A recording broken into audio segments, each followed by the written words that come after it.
Hello everyone! Welcome back to our channel. For today's video, mag-update lang ako ng mga pinropagate ko dito. Yung iba nabuhay na, yung iba hindi ko alam kung buhay na. Ayun. Tapos meron pala ako ditong nahingi na pamis. Pwede siyang pamis pero yung sa pinagbistay ng sa construction worker kasi meron kasing ginagawang bahay dito malapit. Yun. So hiningi ko yung isang sako nito. Eto, check niyo. Yan, bali ito siya. Ayan, ganyan siya kadami. Nakikita ba? Ayan. Pwede naman siguro ito gawing pamis. O parang ito nga yung pamis eh. Kasi ayan o. Huhugasan ko na lang siya. Tapos ihahalo ko siya sa lupa para maging tawag dito. Maging mabilis yung pag-drain niya ng tubig. Hindi siya nai-stack. Bali ganito, kadami yung meron pa dun sa sako. Pero ito muna yung huhugasan ko. Yan. Nilagay ko siya sa strainer. Huhugasan ko lang siya ng running water.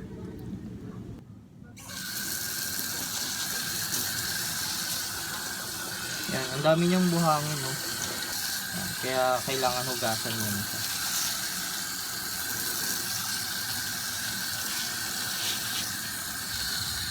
Etong na to, buhangin na to, hindi naman to babara sa sa lababo kasi itong lababo na to dito sa likod ng bahay namin diretso to sa yung tubo nito diretso lang sa may labas, hindi siya yung sa nakabaon sa lupa kaya hindi siya magbabara.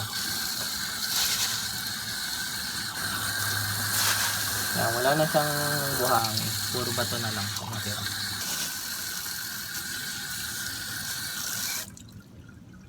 Siguro dapat konti lang kasi ang hirap niya dito na nilalagay.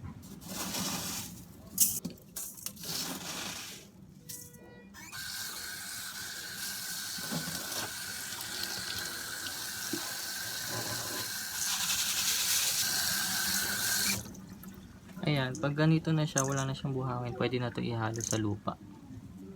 Sa soil mix. Ayan. Balik ganito yung texture nung yung bistay galing sa buhangin. Ayan ganyan yung itsura niya. Halo-halo siya na bato. Yung pamis kasi ganito ang itsura niya. Yan, ganito. Meron siyang mga butas para doon pumasok yung mga air doon sa soil para hindi siya kulog. Yan, ito kasing to sa bistay. Ayan may mga bato-bato na puro. Ayan, itong black yung mga ganyan. Yan, pero pwede na rin para sa mga nagtitipid. Yan. sa mga nag-i-improvise, pwede na rin naman siguro to. Yan, ihahalo ko to sa soil mix ko. Bali ito, ayan. Ito yung sa last vlog ko. Ayan. Medyo tingin ko okay na sila kasi nagkakaroon na sila ng bagong dahon eh. Ayan. May mga na tawag dito. Ito, nanilaw na dahon. Pero okay lang yan. Normal lang yan. Kasi nag-adjust sila. Ayan. Galing sila sa 4 na pot. Ngayon, 14 pots na sila. Ito yung iba. Ito yung may bulaklak. Yan. Ito yung success propa ko na to. Pwede na silang paarawan. Yan. Pwede ko na sila ilipat doon sa merong arawan. Tapos ito nakakatuwa to. Yung pinropa ko kasabay si Monstera Aurea, 'di ba? Meron akong vlog noon. Yan. Yung vlog nandito, yan. Mapakita ko diyan. Yan. Kung hindi niyo pa napapanood, ginamitan ko sila nung ng kandila dun sa may nung nagpropa ako. Yan, sorry medyo maingay kasi merong washing machine. Yan. Ito success na rin to kasi nung nakaraan, nung una kong nung bago kong tanim sa kanya, ito light color pa to lahat, light green pa siya. Ngayon ayan, kita na yung variegation niya. Tapos medyo na siya, ayan, medyo naarawan siya, siguro nagkaroon natapatan to ng araw nung bagong tanim yun. Pero success naman na yan. Yan, magkakaroon na yan ng bagong mga dahon.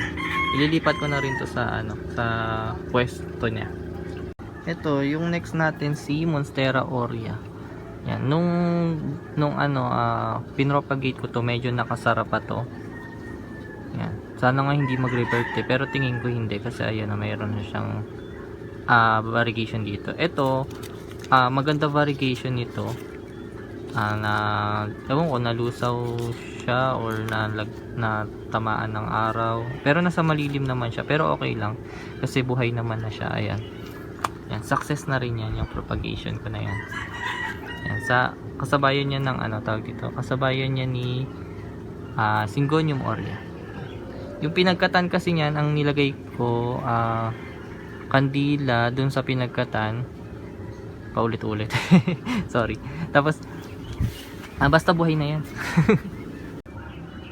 Yan, dyan ko siya pinuesto kasi wala masyadong araw dyan. Pero naano pa rin siya. Na tuyo. Yan, pero okay na yan. Tutuloy-tuloy na yan. Bali yung pinagkatan ko pala ng ng Monstera na aurea. Ayan. Yung pinagkatan ko, yung maraming abang yan na mga naka-air layer.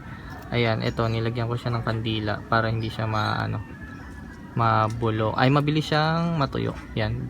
Bali yan, may na siya, may shoot na siya. Pag tumubo yan, tas bumukas na yung dahon niya, yan, ikakat ko na siya ulit, tas itatanim ko na. Tas ito na yung in-next ko, yan, sunod-sunod na yan. Ito, next natin si Tricolor Syngonium. Lagi ko itong pinapakita sa vlog kasi gandang-ganda ako dito. Ito buhay na kasi ayun, may mga bago na siyang tubo. Yan, may mga bago pero hindi pa visible yung roots niya. Kapag medyo visible na tapos medyo madami na siyang dahon, ililipat ko na siya sa sa ibang pot, yung mas malaki. Yung medyo malaki. Yan. Bali dito ko pinat si Tricolor. Ayan. Nung kinat ko yan, kasi maliliit tsaka napabayaan ko to kaya maraming runners. So kinat ko siya ng per node. Ayan. Yan, na siya, tumutubo na siya. Very good siya dyan. Ayan. Success na yung propagate natin. Itong pinropa ko na Scindapsus, ito. Hindi ko alam yung ID niya pero Scindapsus siya. Hindi ko alam yung exact ID niya. Yan, runners siya. Ayan o, pinatong ko lang siya sa soil. Ayan, ngayon may mga shoot na siya. Yan. Success, ito pala may may dahon na. Successful din siya na propa. Pinatong ko lang siya, tapos pinatong ko lang siya sa soil, tapos nilagay ko sa malilim na part ng garden ko. Yan, ito yung Scindapsus na yun. Ewan ko, yata Silver Cloud yata. Ewan ko kasi bigay lang din to sa akin. Yan, dito siya galing Ayan, tapos meron na siyang shoot din. Ito, meron pala ako dito variegated Ayun variegated na Forever Rich. Akala ko hindi na to mabubuhay. Ngayon ko lang to nakita. Pinropagate ko to nung hindi pa ako nagba-vlog. Bali, ito yung mother plant. Ayan. Pinaghiwalay ko sila kasi itong mother plant nagkaroon ng sulay dito. Yun na maliit. Tapos yun yung may variegation. Ito variegated din to pero ewan ko ba't naging green na lang. Pero babalik naman siguro yan. Ito rin si snake plant, nakakatuwa. Ayan meron na siyang shoot. Ayan ang maliit na green. Ayan, isang dahon lang siya. Ang tagal na nito, siguro 2 months na. Ang tagal niya mag-ugat. Pero okay lang kasi meron na siyang baby. Ayan baby pa lang siya pero nagkaroon siyang baby. Yan, dito siya galing sa kasi ayan meron kasi nakalaylay, hindi kasi maganda yung tubo niya. Hindi siya nakapatayo. Dito ko siya kinat to. Yan, dito banda.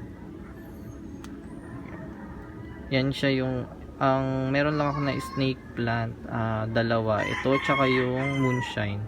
Next time magko-collect din ako ng mga ganito. Yung may kulay yellow sa gilid. Yan, yung iba-iba kulay iba-ibang variety ng snake plant kasi sa year 2025, year of the snake. Yan. Ito si cherry red to Ang tagal ko na tong pinropa. Hanggang ngayon hindi pa rin siya nabubuhay. Pero tingin ko medyo 50-50 kasi may mga bagong dahon na siya Ayun tsaka ang dami niyang shoot. Ayun nakikita ba? Ayun, ang dami na. Hindi ko siya maintindihan kung ano ang gusto niya. Kung saan ko na to nilipat. Tapos ito, lagi ko rin to pinapakita, si Florida Beauty. Ayan, nagkaroon na siya ng panibagong dahon. Tapos meron siyang shoot na dalawa. Ayan. Yan, may shoot siyang dalawa. Ayan. Sa susunod, ipopropagate ko na sila kapag meron na siyang mahabang ugat, i-air layer pa rin. Ayan, bali yung susunod kong aayusin yung part na, ano ba yan, yung may araw? Wait lang, may araw kasi. Ayan, yung part dyan kasi, teka, ayaw. Ayan, dito na lang ako sa gilid. Yan. Medyo magulo pa kasi yung mga plants ko dito. Yan, kung ano-ano lang mga nilagay-lagay ko dyan.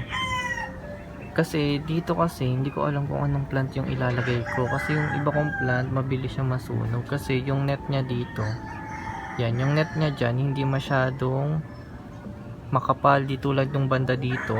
Yan, banda dyan makapal. Dito kasi manipis lang. At saka yung tirik ng araw dyan, ayan, susunog na nga yung rubber tree.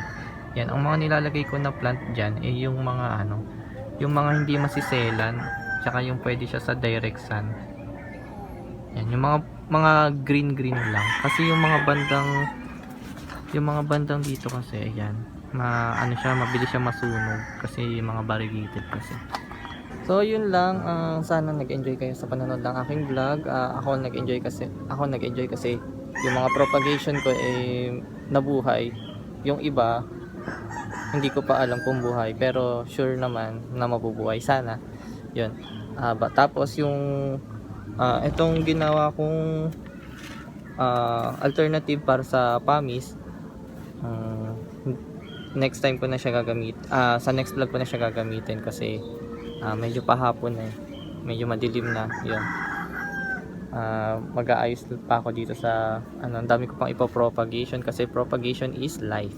Yan, para dumami yung plants natin. Yan. Kung nag-enjoy kayo, pwede kayong mag-thumbs up, mag-like, tapos mag-comment. Mag-thumbs up at saka mag-like, di ba pares lang.